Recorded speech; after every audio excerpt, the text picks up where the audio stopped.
दोस्तों आज की मूवी का नाम है संक्रांति की वसुनम। मूवी की शुरुआत में महाराष्ट्र के सीएम केशवा को दिखाते हैं। केशवा अपनी पार्टी के प्रमोशन के लिए एक फेमस बंदे को महाराष्ट्र बुला रहा होता है और फेमस पर्सनैलिटी का नाम अखिल होता है। भी अखिल को कैप्चर करने के लिए काफ़ी बेसब्र होती है। मीडिया को केशवा बताता है कि महाराष्ट्र में अखिल बहुत ज़रूरी काम से आ रहा है, स्टेट को और भी आगे बढ़ाने में काफ़ी मदद करेगा। पार्टी प्रेसिडेंट रघु और सीएम केशवा मिलकर एयरपोर्ट अखिल को लेने जाते हैं। तब केशवा अखिल से कहता है कि अब आपकी सिक्योरिटी की सारी जिम्मेदारी मेरे ऊपर है और अपने साथ एक सेमिनार में लेके जाता है जहां सब लोग अखिल का वेट कर रहे होते हैं। वो अखिल को देखकर काफ़ी खुश होते हैं और बहुत ही ग्रैंड वेलकम भी करते हैं। सेमिनार फिनिश होने के बाद रघु, केशवा और अखिल केशवा के घर पे बैठे होते हैं।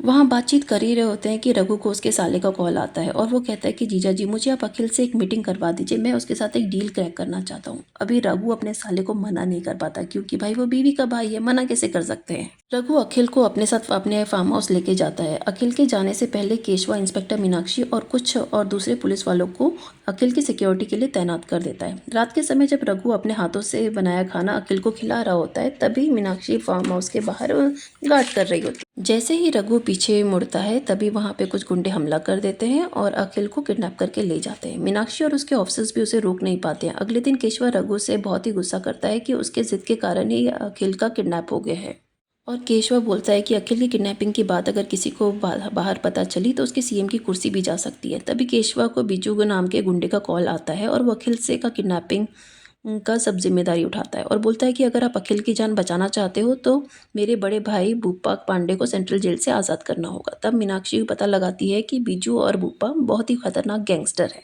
जो पैसे लेके लोगों का मर्डर करते हैं। बिजू गैंग के दुश्मन का नाम छोटा और बिल्लू है और जो कुछ समय पहले ही भूपा को पुलिस ने पकड़ के सेंट्रल जेल में डाल दिया था। अब सेंट्रल जेल के इंचार्ज जॉर्ज को केशवा अपने पास बुलाते हैं और उन्हें सब बताते हैं कि कैसे भूपा को छोड़ने के बदले उनको अखिल चाहिए। लेकिन वो काफ़ी ईमानदार होता है, वो कोई भी बात मानने से मना कर देता है। उसे केशवा पैसे का लालच देते हैं, वो फिर भी नहीं मानता। उसे धमकी भी देते हैं बट वो उससे भी नहीं डरता है। इसके बाद केशवा सोचने लगता है कि वो लोगों को कैसे पता ना चले कि अखिल की किडनैपिंग हुई है। तो वो एक अखिल जैसा दिखने वाला ही हमशक्ल ढूंढता है जो एक ऑटो ड्राइवर होता है। अब उस ऑटो ड्राइवर को अखिल का पूरा लुक दे दिया जाता है ताकि वो अखिल जैसे दिखे और जगह जगह अपीयरेंस दे।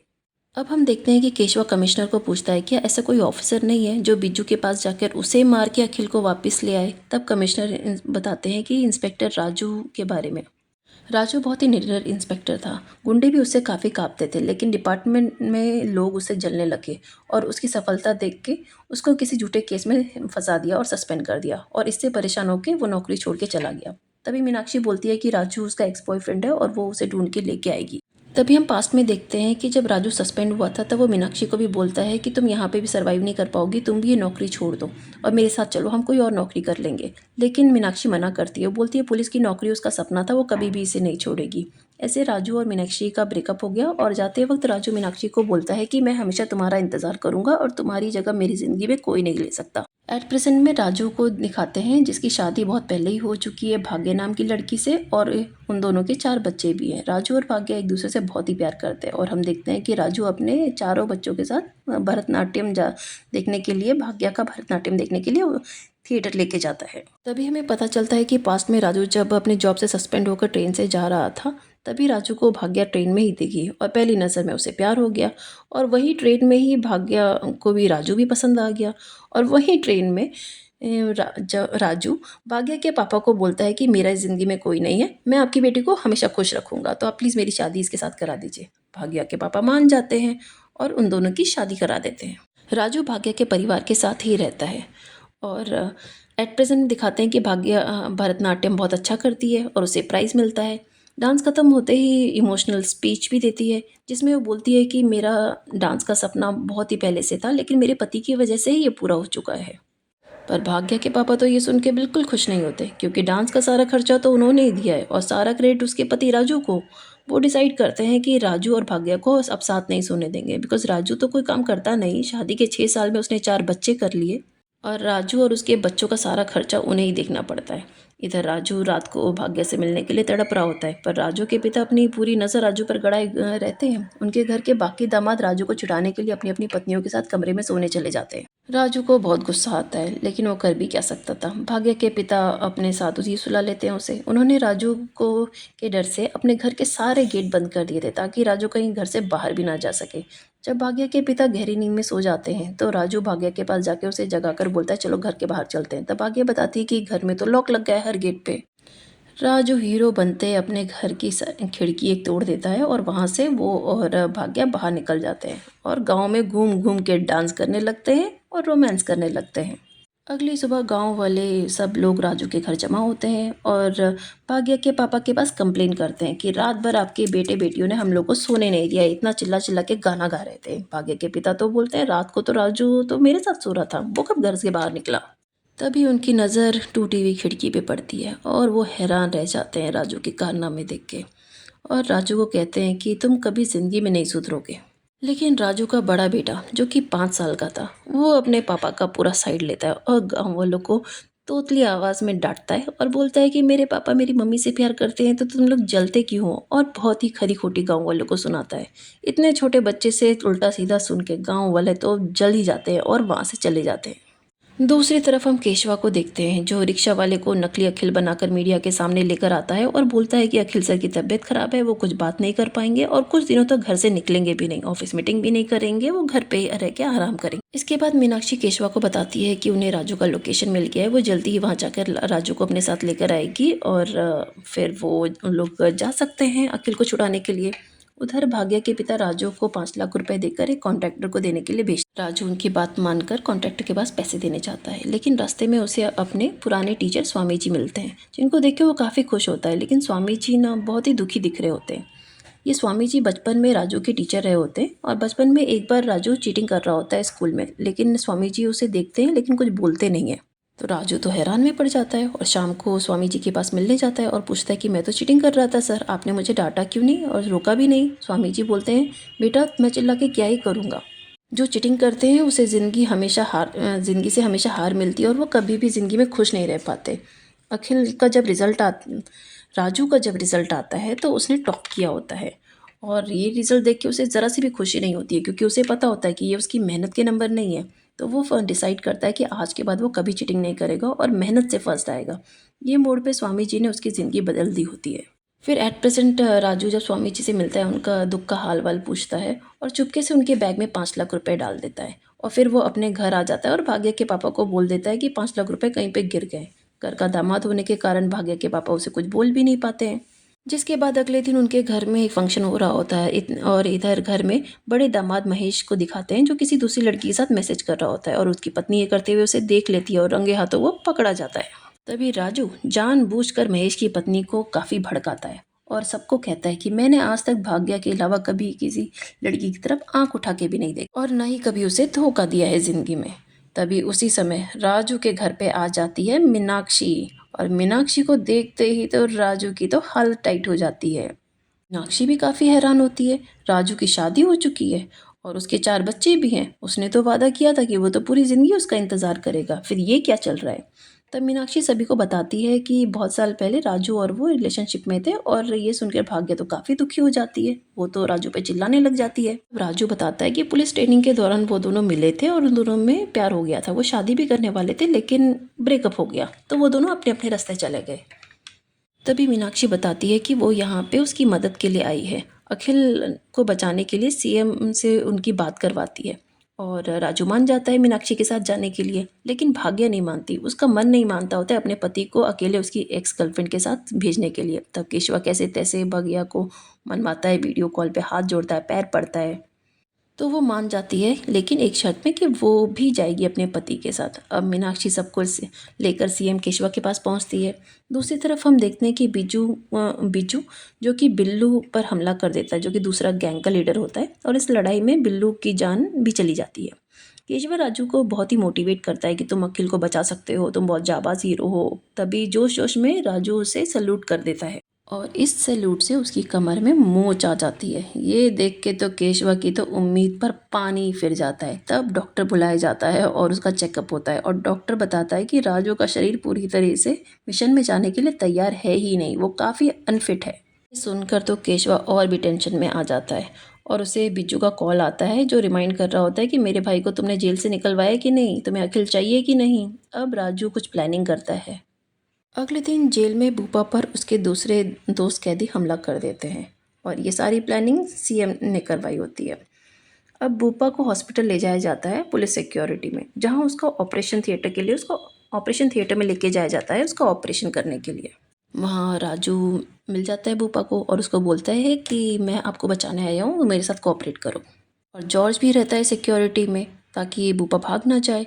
तो अब जॉर्ज को राजू बोलता है कि ना गुंडे कभी भी यहाँ पे आ सकते हैं, तो हमें ना दूसरे हॉस्पिटल में ले जाके इनका ऑपरेशन करना पड़ेगा। तो ऐसी बातें बोल के वो ले जाने लगता है। तभी हॉस्पिटल में फायरिंग की आवाज़ आने लगती है। ये सुनते ही जॉर्ज उन्हें हॉस्पिटल से बाहर जाने की इजाज़त दे देता है और जॉर्ज अपनी टीम के साथ उस आवाज़ की तरफ पीछा करता है। तब वहाँ जाके उसे पता चलता है कि फायरिंग की आवाज़ तो स्पीकर से आ रही थी, यहाँ कोई शूटिंग नहीं हो रही है। ये देखकर जॉर्ज समझ जाता है कि उसे बेवकूफ़ बनाया गया है। अब तक राजू भूपा को अपने साथ लेकर भाग चुका होता है। रास्ते में वो केशवा को खबर भी कर देता है कि भूपा उसके पास है और भूपा की बात बिज्जू से भी करवाता है। बिज्जू भूपा को आज़ाद देखकर काफ़ी खुश हो जाता है और एक लोकेशन पर आने के लिए बोलता है। तभी भाग्य को हम देखते हैं कि वो काफ़ी निराश है। राजू उसके पास जाता है और उसका कारण पूछता है। तब भाग्य बोलती है कि मीनाक्षी उसके पास ज़बरदस्ती चिपक रही है और ये सब देख के उसे बिल्कुल भी अच्छा नहीं लग रहा है। तब राजू भाग्य को खुश करने के लिए मीनाक्षी की बुराई करने लग जाता है और मीनाक्षी तो तभी पीछे ही खड़ी होती है, वो सब सुन लेती है और अब उसको मीनाक्षी को भी मनाना पड़ता है। थोड़ी देर बाद भाग्य सबके लिए कुछ खाना बना के लेके आती है और भूपा को भी खिलाती है और भूपा खाने को रेडी नहीं होता है तो उसे ज़बरदस्ती खिला रही होती है और उसका पैर फिसल जाता है और वो पीछे पहाड़ी से नीचे एक रोड पे गिर जाता है। रोड पे एक बस आती है जिससे टकरा के उसकी वहीं पे मौत हो जाती है। अब भूपा को मरा देखकर सब भाग्य पे काफ़ी गुस्सा करने लगते हैं और ये बात केशवा को भी फ़ोन पे बता देते हैं कि अब तो उसकी डेथ हो गई है। उसके तो होश ही उड़ जाते हैं और वो उन्हें दूसरी गाड़ी से वहाँ निकलने के लिए बोलता है। दूसरी गाड़ी से इसलिए निकलने के लिए बोलते हैं क्योंकि जॉर्ज उनके पीछे पड़ा रहता है और वो उनको रास्ते में ढूंढ रहा होता है। दूसरी तरफ राजू को एक आइडिया आता है। वो भूपा का हाथ पैर एक रस्सी से बांध देता है कठपुतली की तरह और वैसे ही सारा कंट्रोल अपने हाथ में ले लेता है और जिसके बाद वो वीडियो कॉल कराता है बिज्जू के साथ और कॉल पे अपने भाई को सही सलामत वापस से देखकर बिज्जू काफ़ी खुश हो जाता है और वो डिसाइड करता है कि अखिल को उसके पास लाके छोड़ देगा। दूसरी तरफ मीनाक्षी भाग्या को जलाने के लिए राजू के पास बहाने बनाकर करीब आती जाती रहती है, लेकिन दोनों के बीच में काफ़ी लड़ाई हो जाती है। राजू चाहकर भी इसमें कुछ नहीं कर पाता। जब ये लोग एक ढाबे पे रुककर चाय पी रहे होते हैं, वहाँ पे जॉर्ज आ जाता है और वो भूपा को भी नहीं पहचान पाता क्योंकि उन लोगों ने भूपा का हुलिया ही बदल दिया होता है। और तभी राजू भूपा को धक्का देता है, जब वो नीचे गिर जाता है और तब जॉर्ज बोलता है इनको क्या हुआ। तो वो बोलता है कि ये हमारे रिश्तेदार हैं, इनकी तबीयत ख़राब है, इन्हें हमें अस्पताल लेके जाना है। तो वो बोलता है हाँ जल्दी जल्दी जाइए, इनको अस्पताल लेके जाइए। और रास्ते में बिज्जू का राइवल छोटा होता है, वो भूपा को देख लेता है और वो अपने बॉस को खबर कर देता है और उसके इनके पीछे लग जाता है। दूसरी तरफ जॉर्ज के पास लोगों का स्केच आता है जो लोग नकली डॉक्टर बन के भूपा को हॉस्पिटल से भगा के ले गए थे। जॉर्ज समझ जाता है ये तो वही लोग हैं जो अभी थोड़ी देर पहले उसके सामने बैठ के चाय पी रहे थे और समझ जाता है कि राजू ने उसको दूसरी बार चूना लगाया है। राजू को ढूंढने के लिए वो निकल जाता है। अब छोटा बिज्जू को फ़ोन करके बोलता है कि मुझे तुम्हारे भाई का पता चल गया और जैसे तुमने मेरे भाई को मारा था, अब मैं भी तुम्हारे भाई को नहीं छोड़ूंगा। तब बिज्जू पंकज नाम के गुंडे को कुछ आदमियों के साथ भूपा की सिक्योरिटी के लिए राजू के पास भेजता है और वो वहाँ पे पहुँच के उसकी सुरक्षा करने लगते हैं। और फिर से वहाँ पे भाग्या मीनाक्षी दोनों लड़ने लग जाती हैं कि तुम्हारी वजह से ये हुआ, तुम्हारी वजह से वो हुआ। और लड़ाई के बातों बातों में ही मीनाक्षी ज़ोर से भाग्या पे चिल्ला देती है कि तुम्हारी वजह से ही हम लोग इतनी मुश्किल में फंसे हैं, भूपा मर गया है, अब हम क्या करेंगे बताओ। और ये बात पंकज के कुछ गुंडे सुन लेते हैं और पंकज को ये बात बताने के लिए जा रहे होते हैं। राजू उन्हें वहीं पे मार देता है। पंकज जब वहाँ पे आता है वो देखता है कि मेरे आदमी को किसने मारा, तो वो उनको झूठ बोल देता है राजू कि छोटा के आदमी आए थे, हमला किया और उन लोगों ने लगता है तुम्हारे आदमी को मार दिया है। तभी छोटा और उसके आदमी वहाँ सच में पहुँच जाते हैं और वहाँ पे हमला कर देते हैं। इस लड़ाई में छोटा और पंकज सब मर जाते हैं। इतनी देर में बिजू भी वहाँ पे राजू के पास पहुँच जाता है अखिल को लेकर। अपने भाई को मरा हुआ देख के वो काफ़ी गुस्से में आ जाता है। तब राजू उसे बोलता है कि तुम्हारे भाई को छोटा ने मारा है और मरते वक्त उसकी आखिरी इच्छा ये थी कि तुम अखिल को वापस सही सलामत भेज दो सीएम के पास। बिजू अपने भाई की लास्ट विश पूरे करने के लिए रेडी हो जाता है। तभी इतने में जॉर्ज वहाँ पहुँच जाता है और वो आके बोलता है कि तुम्हारे भाई को किसी और ने नहीं मारा है, सबको राजू ने ही मारा है। अब बिजू राजू को मारने के लिए घूमता है। तब राजू अपना दिमाग लगाता है और बोलता है कि जॉर्ज सर बहुत बढ़िया, आप तो बिजू को अपनी बातों में फंसा कर अब इन्हें भी मरवाना चाहते हो क्या। जॉर्ज पुलिस वाला था तो बिज्जू उस पर बहुत ज़्यादा भरोसा नहीं करता है, लेकिन वो सोच में पड़ जाता है। तभी छोटा उठ खड़ा होता है और बिज्जू के ऊपर हमला कर देता है। अब बिज्जू और छोटा लड़ने लग रहे होते हैं। इसका फ़ायदा उठा के राजू अखिल को लेकर और बाकी सबको लेके वहाँ से भाग जाता है। दूसरी तरफ राजू अखिल को लेकर जब केशवा के पास जा रहा होता है तो बीच में बिज्जू छोटा को मारकर वो भी उनके पीछे पड़ जाता है और रास्ते में एक फैक्ट्री मिलती है जिसमें राजू अखिल को लेकर छुप जाता है और गुंडे उसे वहाँ पे घेर लेते हैं। अब राजू भाग भाग के थक गया था, फिर वो डिसाइड करता है सबसे लगता है लड़ना ही पड़ेगा और वो एक एक गुंडों को मार देता है और बिज्जू को भी वहीं पे मार देता है और अखिल को लेकर अपने साथ कहीं और ही निकल जाता है। तब केशवा राजू को फ़ोन करता है कि अरे तुम तो मेरे पास लेके आने वाले थे ना, अखिल को तुम अपने साथ कहीं और ले जाके कहाँ बैठ गए हो। तब राजू बोलता है अखिल को मैं आपके पास तभी दूंगा जब आप मेरा एक काम करोगे। तो मान जाता है सीएम। जैसे ही केशव हाँ बोलता है तो राजू बताता है कि मेरे पुराने टीचर हैं स्वामी जी, जिनको इलेक्शन ऑफिस के बाहर पांडु नाम के एक एमएलए ने काफ़ी बेइज्जत किया था और उनके ऊपर काफ़ी इल्ज़ाम भी लगाए और बेइज्जत सिर्फ इसके लिए किया था कि एमएलए को मेरे टीचर ने लाइन में आने के लिए बोला था। तो स्वामी जी को नौकरी से भी निकलवा दिया गया इस बात पे और उनके ऊपर बहुत सारे झूठे आरोप भी लगाए जो कि काफ़ी गलत थे और घिनौने थे। अब आप उसे सबके सामने उससे माफ़ी मांगने को बोलिए मेरे मास्टर जी से। केशवा वैसे ही करवा देता है और उसके पास चारा ही क्या था। और अब जब एमएलए माफ़ी मांगता है सबके सामने तो अपनी सारी गलतियां भी एक्सेप्ट करता है और उनसे हाथ भी जोड़ लेता है। तब स्वामी जी को अपना खोया हुआ सम्मान भी मिल जाता है और अखिल को वापस दिल्ली भेजने की तैयारी भी अब केशवा करने लगता है। केशवा अखिल को दिल्ली सही सलामत पहुंचा के अब चैन की सांस लेता है, जिसके बाद अब हम देखते हैं कि मीनाक्षी भी राजू के घर के पड़ोस में रहने आ जाती है और अब मीनाक्षी और भाग्य के बीच में फिर से लड़ाई शुरू हो जाती है और एज यूजुअल राजू कुछ नहीं कर पाता है। ये मूवी यहीं पे ख़त्म होती है। अब आप हमें बताइए आपको ये मूवी कैसी लगी।